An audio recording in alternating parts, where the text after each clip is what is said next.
Mornings to Joe Co. Morning Show, Brody, Carly, and Melissa Overton of medicaltraining.me. And when I think of CPR, I think of the movie Old School with Will Ferrell, where is he the one giving it or is he the one getting it?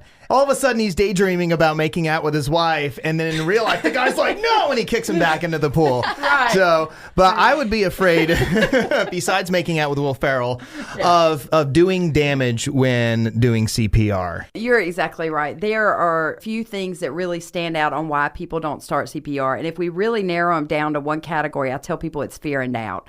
So one of the biggest things we're afraid of is, oh my gosh, what if I hurt them? Okay. When you do CPR, you will break ribs, but people live. They live to say thank you, right? It makes a difference in life and death. And I have so many people I could tell you about that they live because someone started CPR, they broke some ribs, but they survived it. I think one of the other things you kind of alluded to with the Will Ferrell thing is kissing on a stranger. Yeah. So I used to think that I was really one of those people that anyone that needed CPR is one of God's people. And so I would be willing to do what it takes to do mouth to mouth. But the truth is there's this piece inside your brain that is self-preservation that says if he's in the hunting aisle at Walmart with a mullet, cousin or not, I might not do mouth to mouth. He might have cooties. And cooties are real. So in that situation, those are things that kind of stop us from doing CPR, which goes back to that hands-only CPR I was explaining in the last break, is the fact that I didn't tell you had to kiss on them, right? I told you mid-nipple line are where they're supposed to be and make the jello jiggle. So even if you're afraid to give the breast in that situation, it's completely okay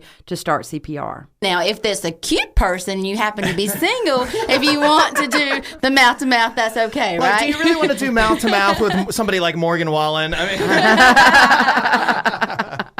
One of the other things, sometimes we're afraid to start CPR because we're not sure whether the person's really dead. Being from JoCo, one of the best lessons I was ever told is a paramedic came in and said he had to do something because they were doing the guppy. And I said, what? And he said, you know, when you go fishing and you catch a fish and you throw him on the bank, how does he breathe? Like everybody thinks how that fish looks breathing. He says, is the fish going to live? I said, no, the fish needs to go in a pond. He said, good.